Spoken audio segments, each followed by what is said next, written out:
အားလုံးပဲမင်္ဂလာပါခင်ဗျာဒီဇလန်ကိုနားမထောင်ခင်တတိပေးထားခြင်းပါတယ်ခင်ဗျာကြောက်တက်ရင်မနားထောင်ပါနဲ့ခင်ဗျာကျွန်တော်ဗီဒီယိုလေးကို like and subscribe လေးလုပ်သွားပေးပါအောင်ခင်ဗျာညာတန်းကောင်းရဲ့ချင်းရွာတွေရွာလုံးကတိတ်ဆိတ်နေပြီရွာထိတ်ကညောင်ပင်ကြီးကလေးမတိုက်ပဲတရွက်လေးတွေကတဟုန်တို့လှုပ်နေကြတယ်အဲ့ဒီချိန်မှာပဲခွီးမိမရဲ့နူးညံ့တဲ့အရဲတန်တစ်ခုညောင်ပင်ဘက်ကနေဆင်းလာတယ်ရွာသားတွေတီးကြတယ်အဲ့ဒီအတန်းက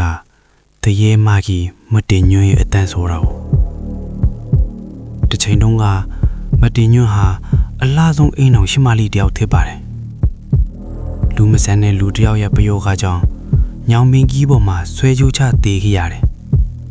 တေးပြီးနောက်သူ့ဝိညာဉ်ကမတရားမှုကိုမမေ့နိုင်ပဲညောင်ပင်ကြီးမှာဆွဲပြီးနေထိုင်ခဲ့တယ်အဲ့ဒီညမှာရွာကလူငယ်တယောက်ဟာအရက်မူမူနဲ့ညောင်ပင်ဘက်ကိုရောက်သွားခဲ့တယ်အမအေးလိုက်တာကူညီပါအောင်သူ့ရဲ့နားထဲမှာမိန်းမတယောက်ရဲ့နူးညံ့တဲ့အတန်းတိုးတိုးလီဝင်လာတယ်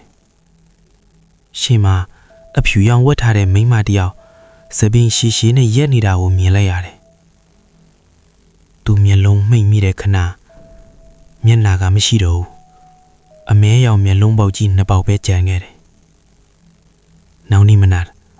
အဲ့ဒီလူငယ်ကိုညောင်းမင်းအောင်မှာမျက်လုံးဖွင့်ထားတဲ့အတိုင်း